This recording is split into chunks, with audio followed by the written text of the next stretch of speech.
Hello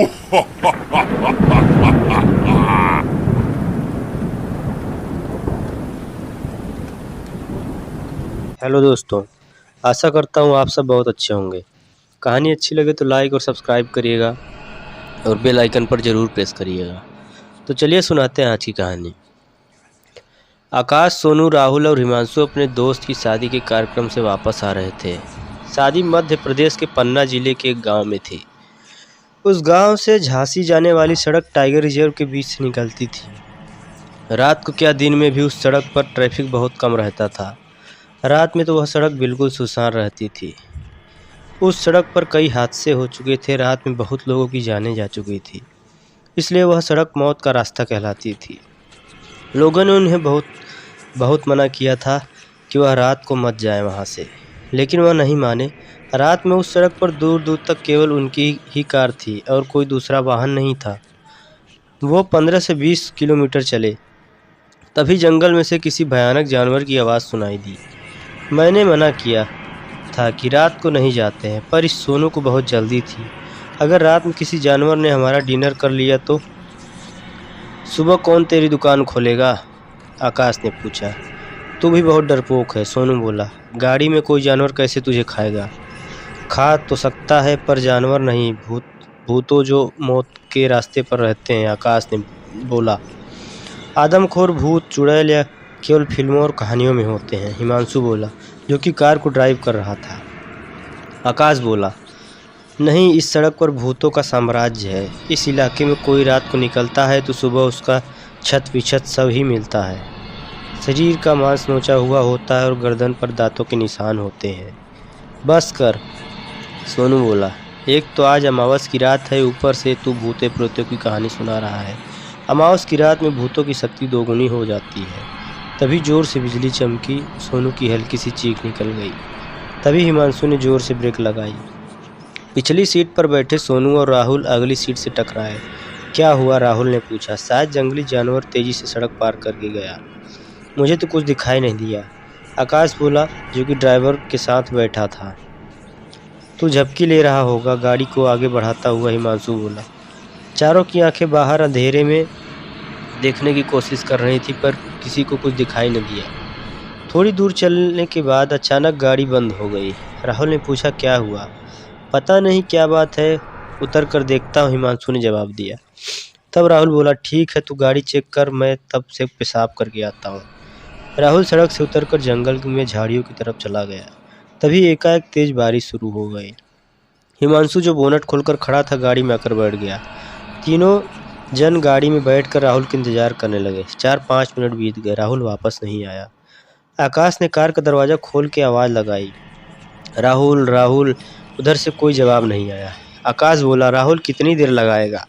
जल्दी कर, जंगल में बहुत से जानवरों ने अभी डिनर नहीं किया है। पर उधर से कोई जवाब नहीं आया। हिमांशु बोला, आकाश उतर कर देख, राहुल इतनी देर क्यों लगा रहा है? आकाश बोला, नीचे उतरूंगा तो भीग जाऊंगा, 2-4 मिनट और देखते हैं।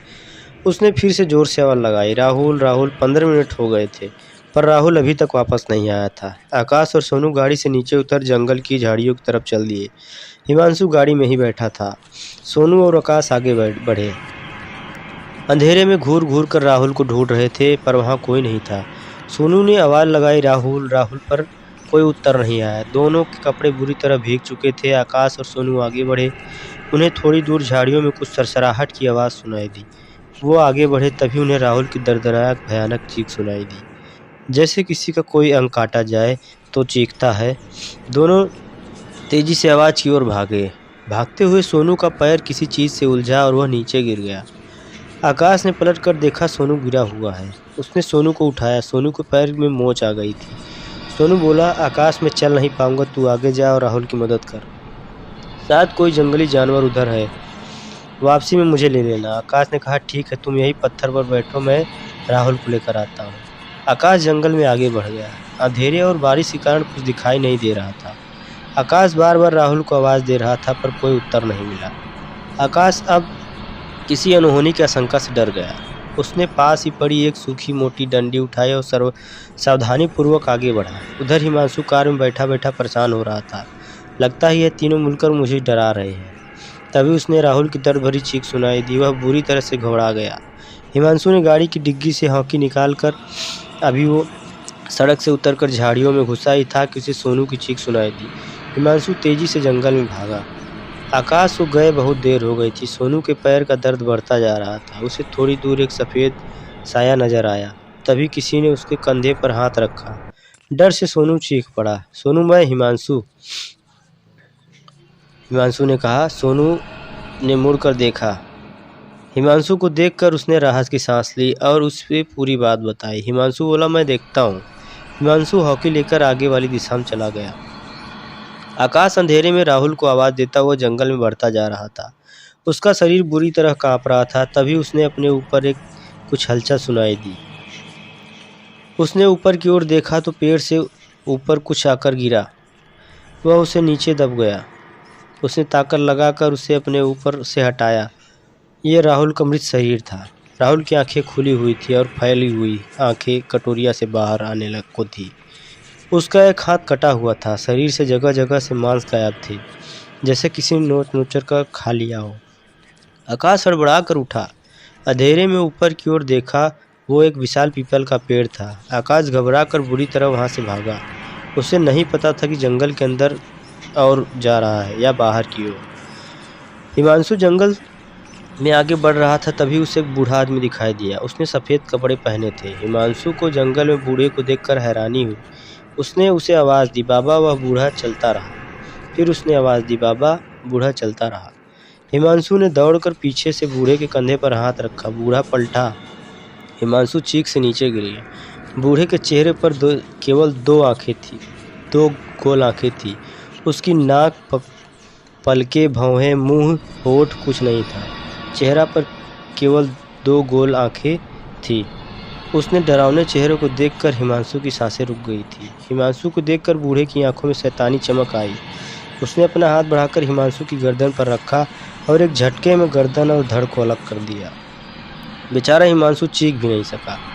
हॉकी उसके शरीर के पास पड़ी थी। आकाश को जंगल में एक झोपड़ी दिखाई दी। आकाश को उम्मीद की किरण नजर आई। वो झोपड़ी की तरफ बढ़ा। उसने झोपड़ी का दरवाज़ा खोला। अंदर कोई नहीं था। आकाश चारपाई पर बैठकर अपनी सांसें व्यवस्थित करने लगा। शायद कोई दिन में यहाँ रहता होगा, उसने सोचा। बार बार उसकी आंखों के आगे राहुल की भयानक लाश की तस्वीर आ रही थी। वह बुरी तरह डरा हुआ था। उसने जेब से मोबाइल निकाला, पर वह तो बारिश में भीगकर खराब हो चुका था। अब क्या करूं, वह सोच रहा था। तभी झोपड़ी का दरवाज़ा खुला। एक सफ़ेद कपड़े वाला बूढ़ा अंदर आया, जिसके कंधे पर एक आदमी था, जिसका हाथ बूढ़े के चेहरे के आगे आ रहा था। उसकी वजह से उसे केवल उसकी आंखें दिखाई दे रही थी। बूढ़े ने कंधे वाले आदमी को ज़मीन पर पटका। आकाश ने देखा कि वह खाली धड़ था, गर्दन नहीं थी। आकाश धड़ को पहचानता था। बहुत देर हो गई, बारिश भी हल्की हो गई थी। सोनू सोच रहा था क्या करूं। तभी उसने राहुल, आकाश और हिमांशु को आते हुए दिखाई दिए। सोनू ने उठने का प्रयास किया, पर उसके पैर में बहुत तेज दर्द हुआ। फिर उन तीनों ने आकर उसे सहारा दिया और उसे सड़क की तरफ ले गए। सोनू ने पूछा क्या हुआ था, पर किसी ने कोई जवाब नहीं दिया। वह तीनों मशीन की तरफ चल रहे थे। उसने चेहरे पर कोई भाव नहीं था। वह सड़क पर आ गए। गाड़ी उनसे दूर थी। एकाएक गाड़ी तेज़ी से उनकी तरफ बढ़ी। सोनू की आंखें हैरानी से फटी रह गई, क्योंकि गाड़ी में कोई ड्राइवर नहीं था। सोनू कुछ समझ पाता उससे पहले सोनू गाड़ी के नीचे आ चुका था। उन तीनों की आंखों में शैतानी चमक उभरी। राहुल और आकाश ने सोनू की लाश को गाड़ी के नीचे से निकाला और उठाकर जंगल की ओर चल दी। हिमांशु ने गाड़ी तिरछी करके उसे हाईवे के बीच में लगा दिया। मौत के रास्ते को अब लेकर अगले शिकार का इंतज़ार है। दोस्तों धन्यवाद। कहानी अच्छी लगी हो तो लाइक और सब्सक्राइब करिएगा।